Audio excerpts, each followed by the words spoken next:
The preparation of the European Council and the Eurozone summit in Brussels on October the 23rd topped last week's agenda for the President of the European Commission. The series of encounters and meetings started on Monday at the Tripartite Social Summit, where José Manuel Barroso met with European workers and employers' representatives. The discussions focused on the current economic and employment situation in Europe and the key policy responses required for a sustained recovery. On Wednesday, President Barroso unveiled the Connecting Europe facility, a plan for a €50 billion boost to Europe's transport, energy and digital networks, using project bonds. The President of the European Commission explained that targeted investments in key infrastructures, roads, railways, energy grids, pipelines and broadband networks will help to create jobs and boost the European competitiveness at a time when Europe needs this most. Targeted investments through the Connecting Europe facility will help to close the missing links in Europe's infrastructure. This investment will generate growth and jobs, at the same time make work and travel easier for millions of European citizens and also for businesses.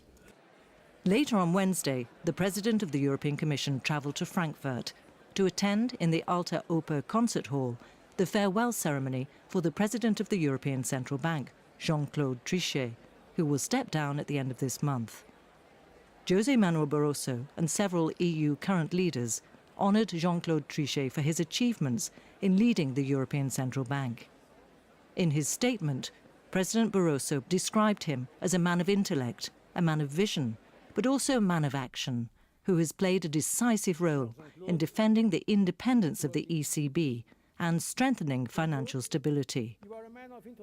He also welcomed President Trichet's successor, Mario Draghi, adding that both he and the ECB will retain the full confidence of the Commission.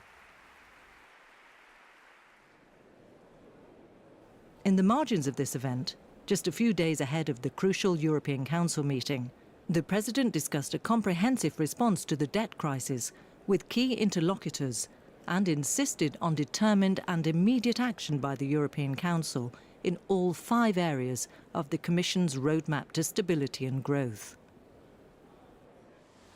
On Thursday, President Barroso addressed a high-level conference on the multi-annual financial framework 2014 to 2020, bringing together national parliamentarians, ministers and stakeholders to discuss the future EU budget.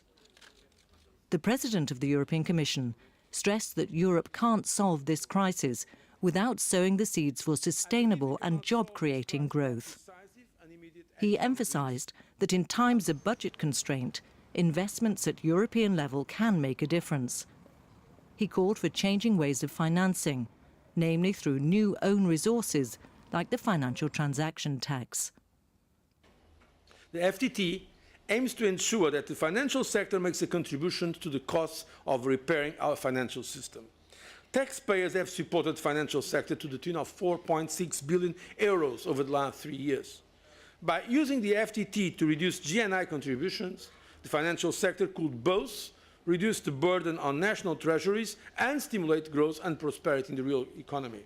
I think this is a matter of fairness and responsibility. Still on Thursday, President Barroso met with the Uruguayan President, José Mujica Cordano.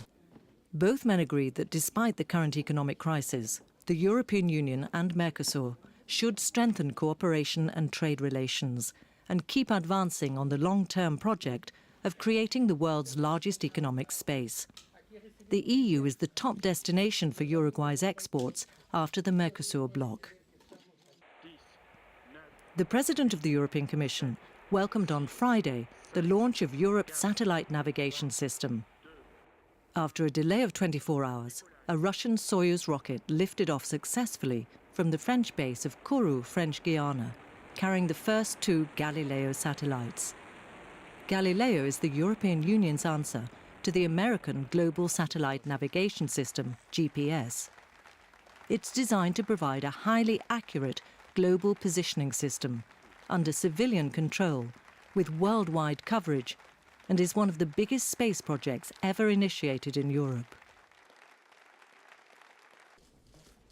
On Saturday, on the eve of the crucial European Council and Eurozone summit, José Manuel Barroso received a visit from the Greek Prime Minister George Papandreou. He then went to the traditional meeting of the European People's Party in the Mesa Castle near Brussels. On Sunday, José Manuel Barroso joined the European leaders for the European Council, devoted to intense discussions on a comprehensive response to the debt crisis. During the meeting, after a presentation by President Barroso, the European heads of state and government identified a number of priorities required for securing sustainable growth and job creation in Europe. The summit also finalised the EU's position for the G20 summit in Cannes on the 3rd and 4th of November.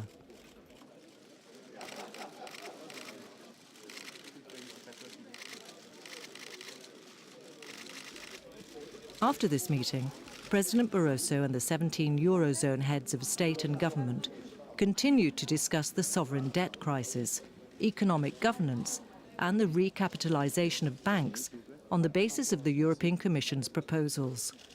They agreed to meet again on Wednesday, the 26th of October, to finalise the European global response to the sovereign debt crisis.